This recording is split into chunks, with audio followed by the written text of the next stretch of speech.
В этом видео я хотела поговорить про два подхода, очень популярных подхода. Это грамматический и второй подход иммерсивный, когда ты себя окружаешь языком. Какой из этих методов лучше?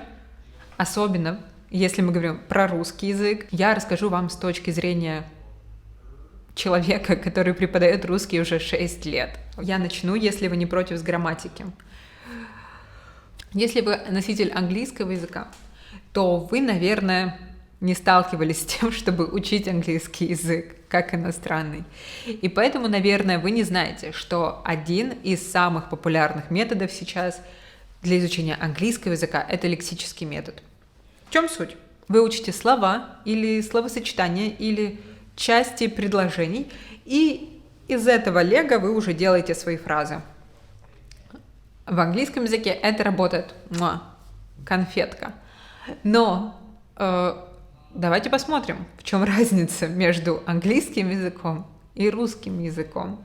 Если вы только начинаете учить английский язык, и, конечно, вы хотите говорить о себе какие-то базовые вещи, то вам нужно вот столько грамматики.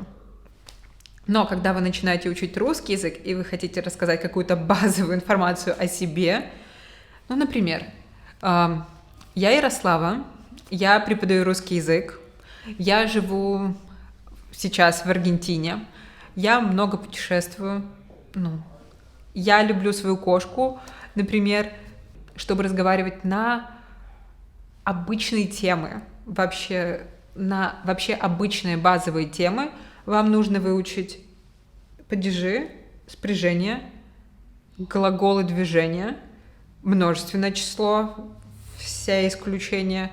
Вам нужно выучить числительные, порядковые или количественные. В общем, надо пострадать.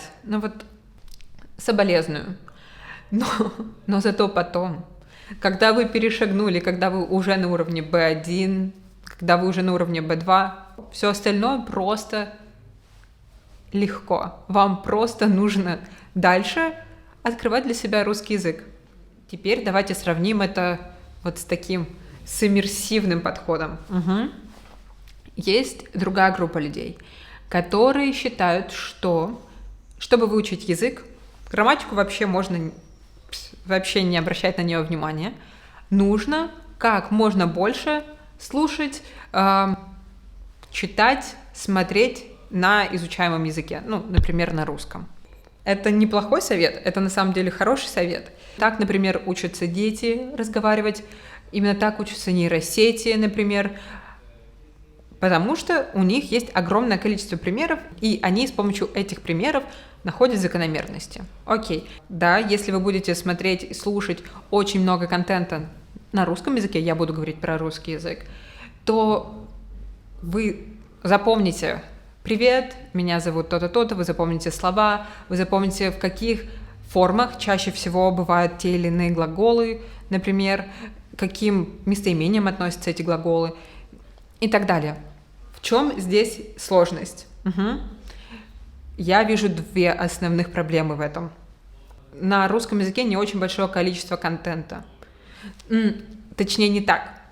На русском языке огромное количество контента. Я не помню, я правильно помню или нет, но я где-то читала, что... в видео я сказала абсолютную глупость, поэтому сейчас записываю просто на диктофон. На английском, во всем интернете на английском почти 60% контента. Русский язык на втором месте, 5,3%. Потом идет испанский. В общем, русский на втором месте. То есть контента на русском просто вот столько. Здесь есть проблема. Этот контент сделан русскоязычными людьми, то есть носителями русского языка, для тоже носителей русского языка. Поэтому если у вас не какой-то уже достаточно высокий, может быть, просто адекватный уровень, то вам будет очень сложно. То есть этот контент просто не для вас.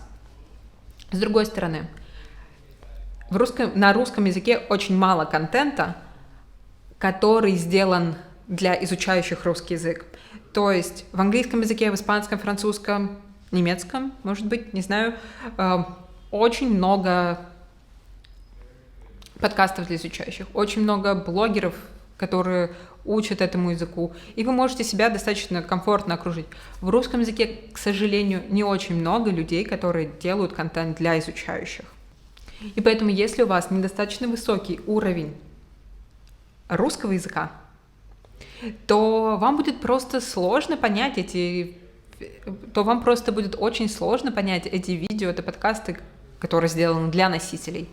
И если с английским языком, например, с французским, с испанским, можно достаточно легко найти субтитры к любому видео, то есть есть сервисы, которые делают субтитры,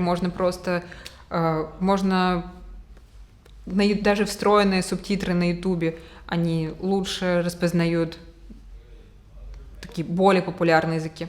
На русском языке очень немного видео, где есть именно субтитры, или подкастов с субтитрами. И это очень нехорошо для изучающих. И вторая сложность, связанная вот с таким окружением себя языком, да, вы будете очень хорошо понимать, так же как в грамматическом методе, вы будете хорошо понимать структуру, но чтобы заговорить, этого недостаточно. Даже дети, которые учат язык вот таким естественным, натуральным способом, начинают говорить адекватно через несколько лет.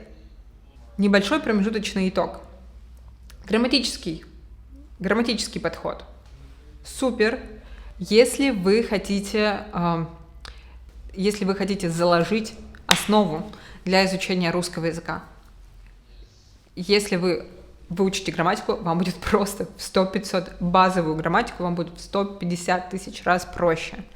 Плюсы иммерсивного подхода.